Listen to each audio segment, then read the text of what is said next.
Good afternoon, everyone. Before yesterday, I taught you the poem number 2, An Elementary School Classroom in a Slum. So today I'm here with the second stanza. So let's start then. I hope you have understood the first stanza. Okay, now I'm starting the second stanza here. First of all, you should read this stanza carefully. On sour cream walls, donations, Shakespeare's head, cloudless at dawn, civilized dome, riding all cities, ballad, flowery, Tyrole's valley, open-handed map, awarding the world its world, and yet for these children, these windows, not this map, their world, where all their future is painted with the fog. A narrow street sealed in with a lit sky, far, far from rivers, capes, and stars of words. So I hope you have understood that this poem is related to the social injustice and class inequalities among the students of an elementary school classroom in a slum. So first of all, look at the hard words. Sour. What is sour here? In the first line, it means unpleasant. It shows the color, creamy color. Donation, things given in charity is donation, which is on the wall of classroom. Civilized dome, it is institutions of the civilized world. Next is Shakespeare's head. This is a picture of Shakespeare which is hung on the wall of the classroom. Ballad means having bells. Tyrole's valley, valley in Tyrol in Austria. Okay, it's in Austria, which name is Tyrol. Open-handed map. This phrase meaning is map of the world drawn at will. Not this map means the world of the other world of important, rich and civilized people. Fog means thick mist that you know very well. Sailed in means closed in. Lead sky, it's bluish grey sky. Capes, a place of high land sticking out into the sea. So through this stanza, the poet wants to share something strange in the slum classroom.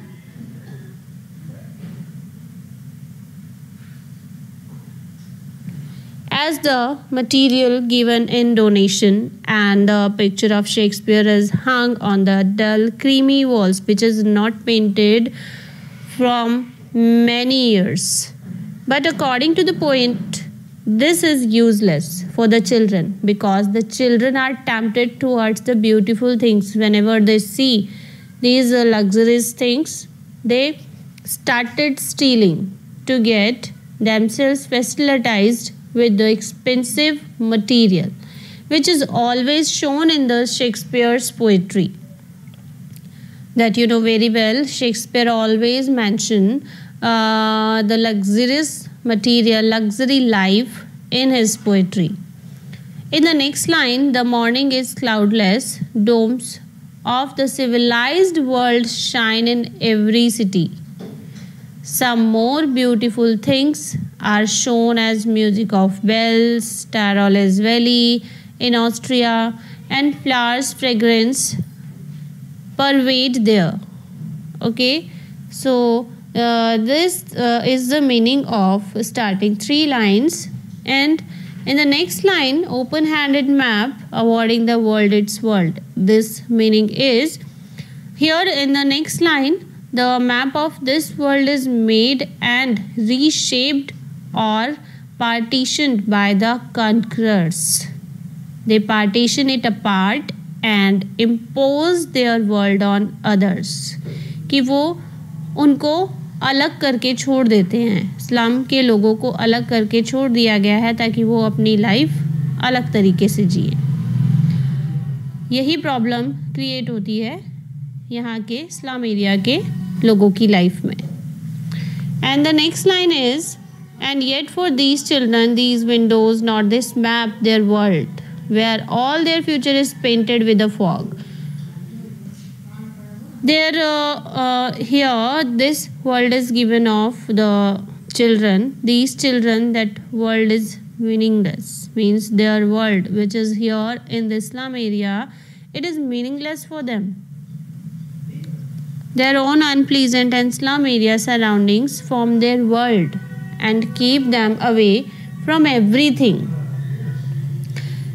They have to live in this dirty world where their future is painted with the fog.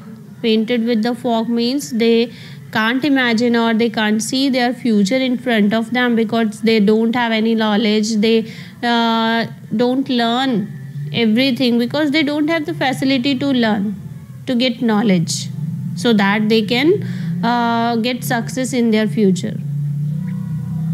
They don't have this facility. Next line. A narrow street sealed in with a lit sky, far, far from rivers, capes, and stars of words.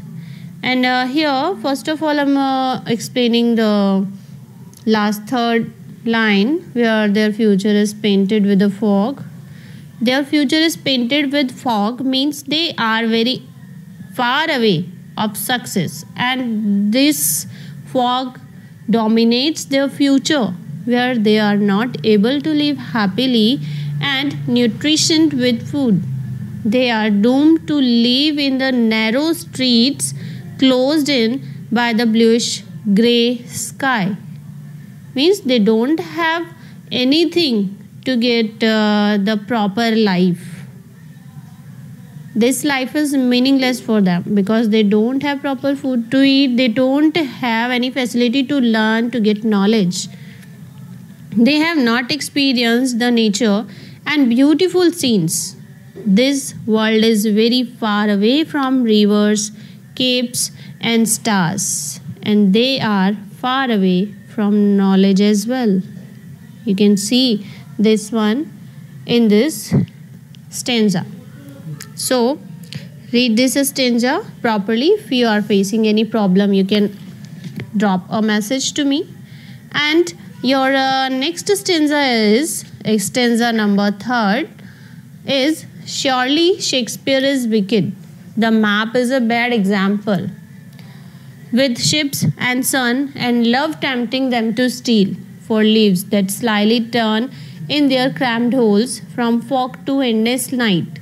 On their slag heap, these children wear skins peeped through by bones and spectacles of steel. With mended glass, I like bottle bits on stones. All of their time and space are foggy slum. So blot their maps with slum as big as doom. Here, the meaning of surely is definitely. You can write. And the wicked meaning is not good or noble. And who is not good here? Shakespeare, according to the poet. Tempting means enticing, means attracting. To steal away those comforts and run away secretly to get that luxury life. Slyly means secretly. Cramped means narrow. Holes means layers. Endless means without any end. Slag, it's the heap of waste material. Okay, heap means pile. Peeped through, emerging. Spectacles, eyeglasses that you know very well. Bits, pieces. Foggy, full of fog. Slums, dirty settlements. Slummy area. Blot, blemish, it's a stink. Their maps means the maps with places for the rich, and doom is ruin, hell. Okay, so I'm explaining this stanza. Listen carefully. Here the poet is not accepting this point that Shakespeare is a good writer, he is very good or noble. No, he is not satisfied with this point. He thinks that Shakespeare is wicked because he shows the luxurious things in his poetry. That's why he is called here as a wicked. Shakespeare holds no interest for them, no interest for the students, for the children of slum area, nor the world does them any good. And this is the map which is a bad example for them, because in this map, in this picture of his poetry, the world is full of attractions. Beautiful ships, the warmth of the sun, and love are such beautiful things. They entice these children. They tempted these children. They are tempted to steal them. If you are in the place of those children, then you will also be in the contact of stealing, because if you are looking at the beautiful things, beautiful places, so you will be excited to go there to get that. That's why the children are tempted to steal to get that luxury life. That's why they are tempted to steal. They try to run away from their miserable surroundings because they wanted their good life. They live in their narrow, crowded layers or holes, because their place, their slag area is very narrow or very shrunky area. That's why it is shown here as a narrow, crowded area. There is no end to this kind of life, and there is no end of their life. It starts from the fog of uncertainty and ends with their death. Means it is compared with the fog. Their life is compared with the fog. Means it is the fog of uncertainty and ends with their death. Means they start living their life here and they die here. On the heap of waste, these small children wander. Means these children who are living here, they wander here and there and on the heap of waste material, because that waste material is their life, is the surviving point. That is the means that this is the work from which they can get their one-time food. Their bones are peeping out of their skins because they are so weak. They don't have enough food to eat. That's why they are so weak. Their spectacles look like pieces of broken bottles on stones. That is very important line that you will not understand easily. This line shows that the spectacles on their eyes, but in actuality they don't have any spectacles. This shows the quality that they can't see their future. It is as given here that suppose that they have put on the glasses, put on the spectacles on their eyes, and the glass is broken. Suppose that. Can you see? Can you see through the broken glasses? Nobody can see. And this is the point given here. They can't see their future as they have put on the glasses. All their time and space is spent in those dirty and foggy slums. The complete time is spent here. They can't go anywhere else because they are not allowed to go there. Means they are as the stigma. They are as the stigma of the society. These slums are living hells. These slums are living hells means these are compared with the hells. That means nobody want to come there. Nobody want to visit that place. Nobody want to help those children there. They are blots on the world of rich and the great. Means they are compared They are compared as the blots on the world of rich and the great. In the rich and the great society, in the rich and great persons society, they are blots. They are the sign of hell. Okay, they are not accepted there even. Your next stanza is, unless governor, inspector, visitor, this map becomes their window, and these windows that shut upon their lives like catacombs, break, oh break, open till they break the town, and show the children green fields, and make their world run azure on gold sands, and let their tongues run naked into books, the white and green leaves open. History theirs, whose language is the sun. So this stanza is in front of you, the last stanza. You can see on the screen.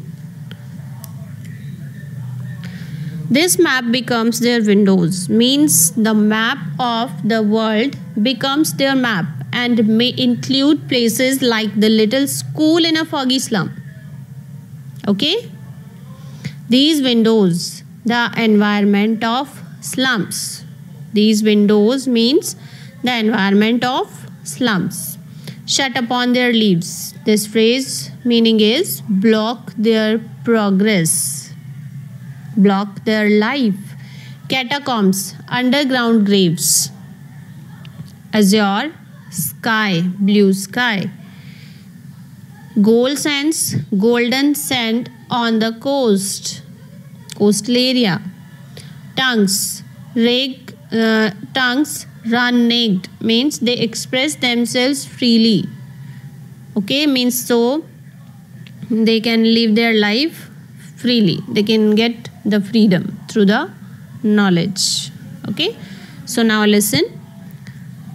There is no coordination between the map of the civilized world. There is no coordination between the map of civilized world and the world of the children, because they both are separated. They both are separated because of the people. Governors, teachers, inspectors and visitors must abridge this gap. Means the poet is requesting to the governors, teachers, inspectors and visitors to abridge this gap, to remove this type of gap from the society. They must peep into the world of children living in slums. They must know the situations. They must help the children who are living in a slum. They must make their world the world of children too. Means they must make their world the world of children too. Means like they are living their life, they have to help the children of the slum area as well to make their life happy. The unsuitable environment of the slums has shut all their gates to progress.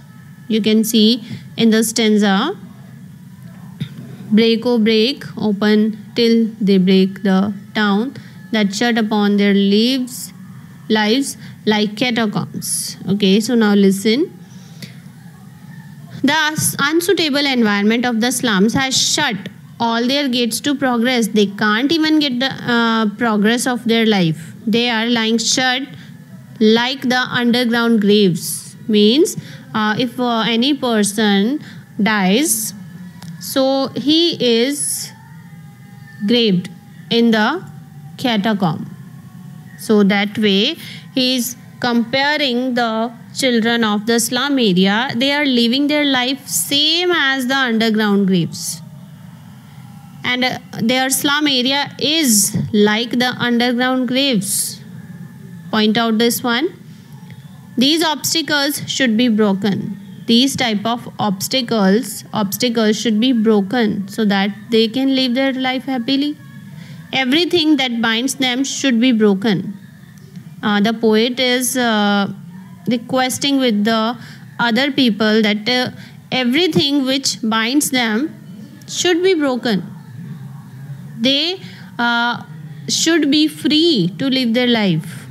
They must be allowed to breathe in the open air. They must be allowed to breathe in the open air as other person. Let them come out of their narrow lanes and dirty slums. Means the poet wants that they should come outside from their dirty slums. Their world should extend to the blue sky. Waves rising over the golden sands. Means they should also observe, they should also visit that place, that nature which is surrounding. Okay, means the poet wants that they also visit the sky blue waves rising over the golden sands, that nature. Let the pages of wisdom be open for them. They should be learnt. And the poet is the poet is becoming so emotional with this point that the students of the slum area classroom should learn everything so that they can make their life.